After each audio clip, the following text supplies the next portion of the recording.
Welcome to the Deep Dive. We sift through the noise, the information overload, to bring you the insights that matter. Today, we're looking at a situation brewing in the UK. Our source material describes it as hitting a boiling point, even mentions rumblings of civil war. Now, that's strong language. It paints this picture of a country really grappling with migration, government actions, and, well, basic freedoms. Our main source for this is a YouTube transcript from the Cash Jordan channel. It captures quite a few different viewpoints and events happening over there. So our job today, to pull out the key takeaways from this material, we want to understand the main complaints, how the government's responding, and the bitter questions this all raises about sovereignty, social order, even free speech. Absolutely. And what's fascinating here, I think, is how you see all these different societal tensions colliding. You've got economics, national identity questions. It all converges, and that creates this incredibly challenging situation. For everyone involved, citizens and the government itself, these things aren't separate issues, are they? They're tangled together. Right. Okay, so let's unpack it. Where did this specific wave of unrest really kick off? The source points to anger about asylum seekers in hotels. Yeah, it mentions a pretty significant number, a whopping 32,000 people, which, it says, is an 8% jump from last year, all housed in hotels. And the feeling, according to the video transcript, is quite clear.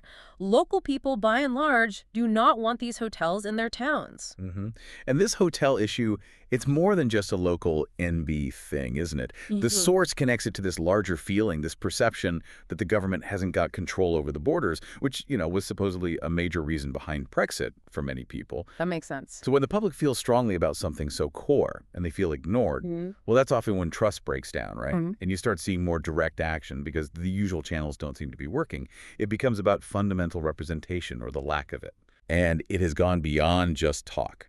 The source describes thousands of protesters actually hitting the streets, going shelter to shelter. There's this one account, quite striking, of protesters emptying 13 migrant hotels in just, 2 hours? 2 hours, yeah.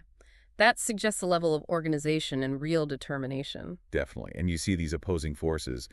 Some people quoted wanting a secure island, feeling immigration should be the #1 issue. Yeah. But then the source also claims the official line is basically keep quiet or go to jail if your protest crosses a line. A real tension there. So, okay, why the UK? The source has a strong take on this, doesn't it? It talks about a pull factor. Yeah, this idea that specific UK policies or benefits are actively drawing people in more so than other places in Europe. It calls it a 5-star benefits package. right. And it gets quite specific with examples, or at least alleged examples. It does. Things like free meals, video games, and a cell phone given to them. And being put up in £300,000 homes, getting guaranteed care for the next 5 years. These are the claims being made. And this pull factor idea, it definitely raises that question about economic incentives in migration. The source frames it as perfectly logical for people to seek better conditions. It argues it's not about bigotry, it's all about money and policies. So the argument is the UK is making itself too attractive. That's the contention, yes. That the UK is doing more to entice people to enter their country illegally than any other country, leading people, apparently, to skip past other European countries that might also offer asylum. It's a pretty bold claim about the unintended consequences of policy. And this feeds into another argument the source brings up: sustainability. The video mentions critics questioning the open borders crowd, saying, how can you talk about sustainability but ignore the potential unsustainability of, quote, allowing an unlimited number of people to enter your country for an unlimited period of time. It frames it as a direct contradiction in terms. Yeah. And they even mention Elon Musk chiming in, apparently criticizing the UK government for housing asylum seekers in expensive homes. Adds a sort of celebrity element to the debate. Which just shows how widespread the discussion is becoming. So protests are happening, pressure is building. Yeah. How's the government responding, according to the source? Right. They mention the scatter policy. Right. So instead of these visible hotels or even nursing homes, the source says those are being turned into shelters too. Wow. Nursing homes. That's what the video claims, yes. So instead of those, the plan is to spread the migrants out amongst different houses, disperse them more widely. Okay. And how do they plan to do that?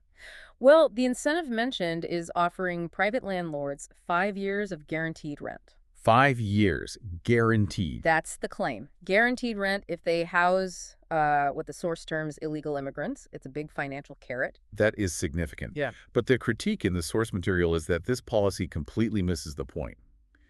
The suggestion is the government thinks the problem is just visibility, that people are upset because they see large groups of migrants. Not the underlying immigration issue itself. Exactly.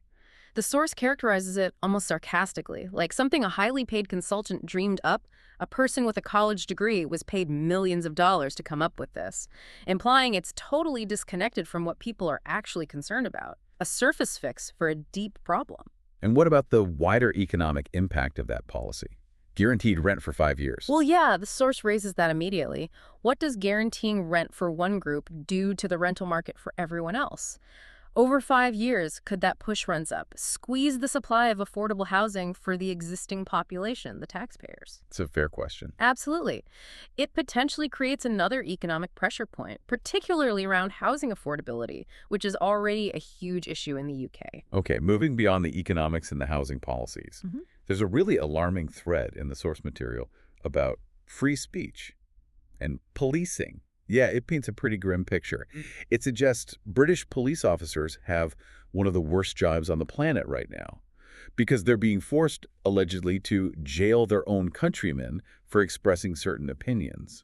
And it gives some stark examples, doesn't it? It really does. Things like people jailed for offenses as benign as a retweet, claims of hundreds being jailed every single week. Hundreds. Every week. That's the claim. And this specific example of someone jailed for flying their own country's flag, needing apparently 5 police officers to take that person down. Plus, a statistic, 12,183 arrests for offensive post in 2023. That's a lot of arrests for online comments. It certainly raises serious questions about how hate speech is being defined and enforced there. I mean, generally, hate speech laws target attacks on specific groups based on race, religion, etc. But the source argues, once hate speech can be anything, nobody has free speech. Implying the definition has become too broad. Too vague. Precisely. Leading to this fear of arbitrary enforcement, a chilling effect on dissent. The perception highlighted is that thought crimes are being treated more harshly than physical crimes, that the goalposts have moved on what you're allowed to say. And it's not just abstract. They cite the case of an Irish comedian arrested at Heathrow Airport over a social media post. Right, and apparently even the head of the Metropolitan Police is asking the Home Secretary for clearer guidelines on these laws, which suggests confusion even within the system. Yeah, that's telling. And the source looks ahead, too, mentioning concerns about a potential future Labour government possibly passing a specific law defining Islamophobia. Making criticism or even mocking of a religion a potential offense. That's the fear expressed in the source, yes, leading to what it calls a 2-tier law system. Which basically means different rules for different groups or types of speech. That's always a hugely contentious idea, raising questions about equality and free expression. Fundamentally, yeah. So the overall picture painted by the source is one where the government is seen as actively crushing opposing viewpoints, even in a, modern connected country with cameras everywhere. It's compared to a thought crime prison, which is a very stark image. It is. But despite all that the policing, the arrests, the source makes a point about the nature of the protests themselves. It emphasizes they are overwhelmingly peaceful, which seems maybe surprising given the context. It does seem counterintuitive to the boiling point narrative, but the details provided are interesting. Yeah, the video footage apparently asks, do you see any broken windows? Do you see any looting and pillaging? No, there's not even any trash. They're not even littering. So it's painting a picture of very disciplined, non-destructive action. Exactly. A deliberate choice, it seems. And the source explicitly calls it civil disobedience, not rioting, which implies that principled, nonviolent refusal to comply with laws or demands they see as unjust. Right. Even protesting in places like Canary Wharf, where technically the source says there's no legal right to protest, people are still doing it despite a heavy police presence. That shows real resolve. It suggests a deep commitment to their position, Yeah. And a focus on the message, not just causing disruption for its own sake. And that message, as the source sums it up from the protesters' view, is pretty blunt. Okay. You don't deport, this is what you get. Directly linking the protest to perceived government inaction on deportations, framing it as cause and effect. So quite a journey we've taken there. We've looked at the claims of unrest, the migration policies, the economic angles, and these really troubling reports about free speech and policing, all through the lens of our source material. Yeah, it's a lot. And what really stands out from the source is this framing of a fundamental clash. A clash between the government's handling of immigration and what the source portrays as the basic rights and the will of ordinary citizens. A battle over national identity, economic futures. All of that. And crucially, the limits of dissent, Yeah. how much protests is acceptable in a society like the UK. The source suggests those boundaries are being heavily contested right now. It's not just about immigration policy, it's about governance itself. So this deep dive, based on the Cash Jordan transcript, it really presents the UK at a kind of crossroads, testing basic ideas about sovereignty, what it means to be a citizen, how much power the state should have. Mm-hmm. And it leaves you, the listener, with a really potent question, I think. In this world that's grappling everywhere with mass migration, with political divisions, how do societies strike that balance between the need to manage borders and resources and the absolute necessity of protecting individual freedoms? Especially that right to speak out, to dissent, even when your views aren't popular. Where is that line drawn?